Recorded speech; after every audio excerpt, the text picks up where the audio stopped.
योग दर्शन कैवल्य पाद में आपका स्वागत है। आज का विषय है जन्म सिद्धि, औषधि सिद्धि, मंत्र सिद्धि, तप सिद्धि और समाधि सिद्धि।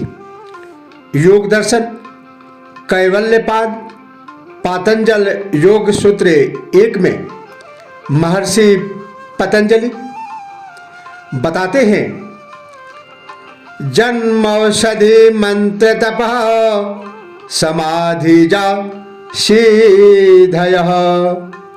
अर्थात जन्म, औषधि, मंत्र, तप और समाधि से होने वाली 5 प्रकार की सिद्धियां होती हैं। विभूति पाद में उन सभी सिद्धियों का वर्णन है जो साधक के साधना काल में प्रकट होती है। इस सूत्र में कुछ और औषधियों का वर्णन किया गया है जो साधना के अतिरिक्त अन्य कारणों से भी आती है। सिद्धियों का अर्थ है ऐसी अलौकिक शक्ति जो सामान्य मनुष्य में नहीं पाई जाती। वह इन शक्तियों से कई विलक्षण कार्य करने की क्षमता प्राप्त कर लेता है, इसीलिए इन्हें सिद्धियां कहते हैं। ये सिद्धियां निम्न 5 कारणों से आती हैं। सर्वप्रथम कारण है जन्म सिद्धि।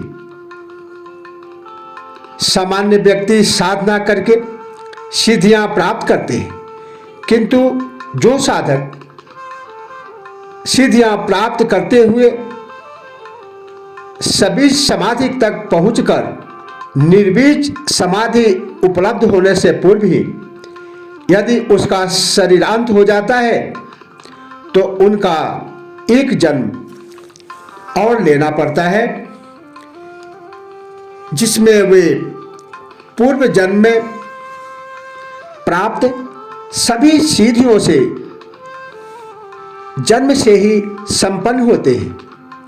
इसे भाव प्रत्यय कहते हैं, जिसका वर्णन समाधि पाद के 19वें सूत्र में किया जा चुका है। इसी प्रकार अन्य योगी की भी एक जन्म में की गई साधना व्यर्थ नहीं जाती। वह दूसरे जन्म में भी संस्कार रूप में विद्यमान रहती है, जिससे वह जन्म से ही अलौकिक कार्य करने की क्षमता रखता है। ऐसी सिद्धि को जन्मजा सिद्धि कहते हैं।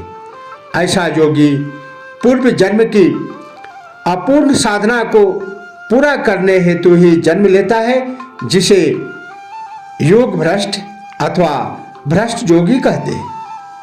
इस प्रकार के चमत्कारिक व्यक्तियों के कई उदाहरण मिलते हैं। दूसरी प्रकार की सिद्धियां हैं औषधि सिद्धि। कई औषधियां हैं जिनके सेवन से मनुष्य का कायाकल्प हो जाता है। वह असाध्य रोगों को समूल नष्ट कर देता है। वह निरोग और दीर्घायु हो जाता है तथा शरीर में अपूर्व शक्ति का संचार हो जाता है। प्राचीन काल में च्यवनप्राश, सोमरस आदि अनेक औषधियों का वर्णन आता है, जिनसे मनुष्य दीर्घायु तथा स्वस्थ रहता है। इसे औषधिजा सिद्धि कहते हैं। तंत्र में भी कई औषधियों का सिद्धि हेतु प्रयोग किया जाता है। मंत्र सिद्धि।